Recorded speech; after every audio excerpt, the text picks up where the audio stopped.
ওরে বাবা, আই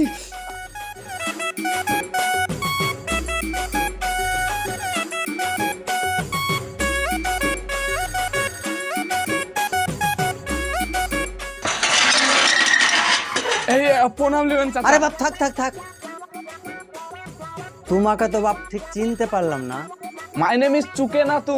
সুকে না তো আবার কি গো? ওইটা আমার নাম, আপনি বুঝতে পারবেন। আপনার চাচার ছেলে আমি। ওই যে 10 বছর আগে আপনার চাচা বিদেশে চলে গেছিল বাড়ি ছেড়ে। কই বাপ, আমার তো কোনো স্মরণ আসছে না। কি করে খেয়াল হবে বলেন? আপনার বয়সটা রাখেন, 10 বছর বাদ দিয়ে আপনি আমাকে দেখছেন, এখন আর খেয়াল থাকে?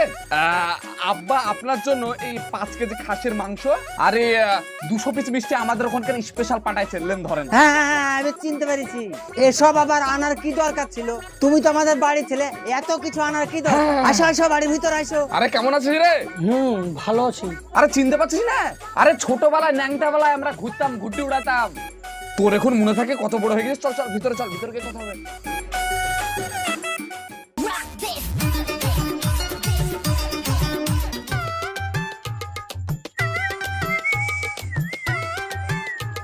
আচ্ছা, আপনার দোকানে কি কি পাওয়া যায়? চা, বিস্কুট, পান, বিড়ি এসব পাওয়া যায়। তোমাকে তো এই গ্রামে তো কোনোদিন দেখিনি। আমি আপনার থাইল্যান্ড থেকে এসেছি আপনাদের গ্রামে পর্যবেক্ষণ করার লেগে। আচ্ছা, এই পাড়ার ওই যে আফজাল, আফজালকে চেনেন? হ্যাঁ, আবদালকে চিনবে না কেন? আমার বাড়ির পাশেই তো আবদালের বাড়ি। ওইটা আমার চাচা, ওর বাড়িতে থাকছি এখন। ও তাই? আচ্ছা, লোকটা কেমন একটু বলতে পারবেন? লোকটা খুব ভালো, কিন্তু 2 মাস হলো ওর বউটা মারা গেছে। এখন বাপ বেটাই থাকে। ও আচ্ছা, ওর জমি জায়গা কেমন কি আছে? জমি জায়গা আছে, বড় লোক মানুষ না।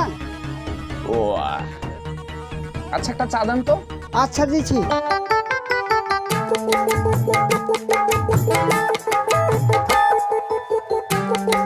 এই নাও চা। হ্যাঁ,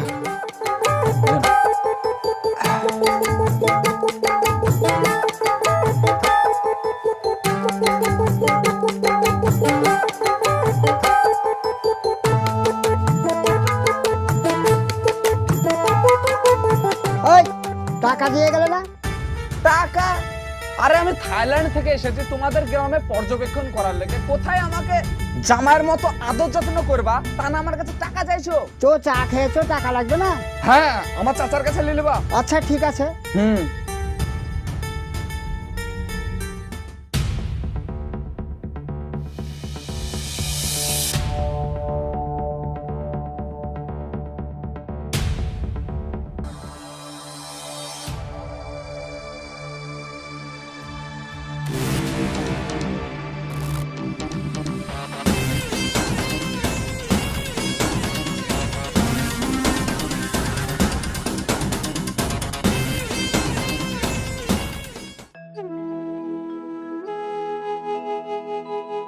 আমি জানি তুমি এখানেই থাকবা।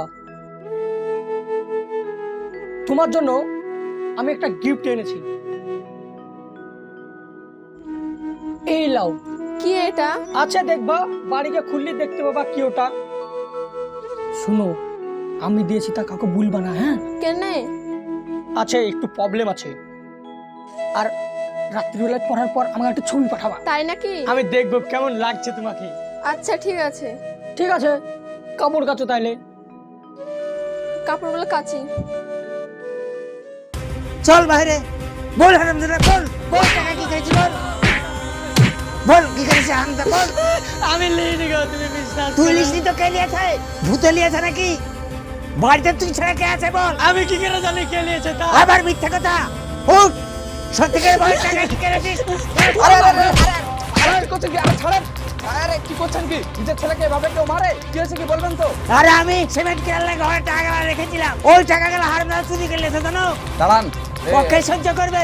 লিয়েছিস তুই? আমি হাত ধরে বলছি আমি টাকা নিইনি, তুমি বিশ্বাস করো। আরে তুই যদি লিও থাকিস বিলে দে, বেকার মার খেয়ে লাভ আছে নাকি? আরে ভাই ও ছাড়া বাড়িতে কে থাকে বলো ধনী? আরে ঠিক আছে, আমি বুঝাচ্ছি, আপনি দাঁড়ান। লিসিনি তো? না লিইনি। আরে চাচা টাকা লাইনে বলছো তো, নিশ্চয় তোমার কথা ভুলছে, তুমি ভালো করে দেখো। এই শোন, তুই 1000 টাকা লে, বাদ বাকি টাকা আমাকে ঘুরিয়ে দে। ঠিক আছে, আমি বুঝাচ্ছি, বুঝে টাকাগুলো বার করছি, আপনি জান তো, বেকার আর বোকার নাই। চ।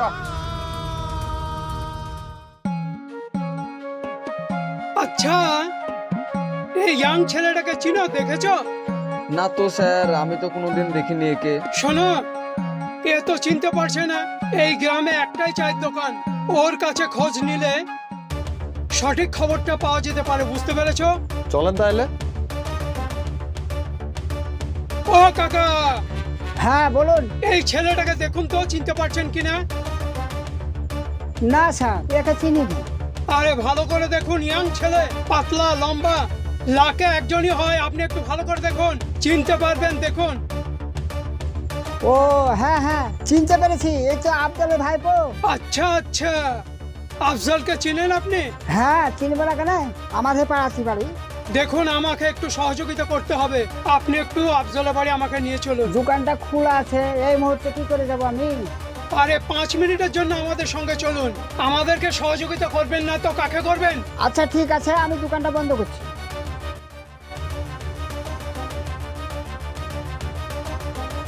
আসুন স্যার। চলুন। ও দেখুন স্যার, আফজালের ভাইপো।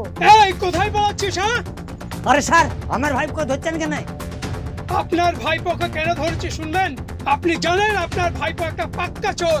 প্রতিটা গ্রামে বড় লোকের বাড়ি খোঁজ করে, সমস্ত খোঁজ খবর নিয়ে তারপর সেখানে 15 দিন 20 দিন থাকে। তারপর তার বাড়ির সোনা দানা টাকা পয়সা লুট করে ফুরুত হয়ে যায়। আরে সর্বনাশ! ওই বাক্সটা চেক করো, দেখি ব্যাগে কি আছে। তালা মারা তো স্যার। ঠিক আছে, এই আরে! দেখেন, টাকা দেখেছেন? এই টাকাই তো আমার হারিয়ে গেছিল। এই দেখেন, শোনাচ্ছেন? এইটা তোর চেন। এই তো আমার শোনাচ্ছেন। এই সারা কঠিন বাটফার তো, এই হাড় মুখের কাজ থামুন! ফেলবো। একদম আইন হাতে নেবেন না, তার জন্য আমি আছি। ওর কি ব্যবস্থা করতে হয় সেটা আমি করব। এই দেখেছেন, এটা দেখে এর কঠোরতম শাস্তির ব্যবস্থা করছি আমি, ঠিক আছে? আর শুনুন, আপনার বাড়িতে যেসব জিনিসপত্র হারিয়েছে সেগুলো ভালো করে খোঁজ নিন, দিয়ে থানায় আসুন। উপযুক্ত প্রমাণ দিয়ে সেই জিনিসগুলো নিয়ে যাবেন। আর এই চোরের কি ব্যবস্থা করতে হয় সেটা আমি করছি, বুঝতে পেরেছেন? এই নিয়ে চল একে, চল। এই গেলা ধর, আমি এক্ষুনি থানায় যাব। বর্তমান যুগে চোরেরাও এখন স্মার্ট হয়ে গিয়েছে। আপনার বাড়িতে থাকবে, আপনার বাড়িতেই খাওয়া দাওয়া করবে এবং আপনার বাড়ির সবকিছু লুটে পুটে নিয়ে চলে যাবে, আপনি কিছুই জানতে পারবেন না। তাই আমি আপনাদেরকে একটাই কথা বলবো, নিজে সতর্ক হন এবং অচেনা যদি কেউ আপনার বাড়িতে আসে তাকে আশ্রয় দেওয়ার আগে তার খোঁজ খবরটা একটু ভালো করে জানবেন। ভালো থাকবেন, সুস্থ থাকবেন, দেখা হচ্ছে আপনাদের সঙ্গে আবার নেক্সট ভিডিওতে।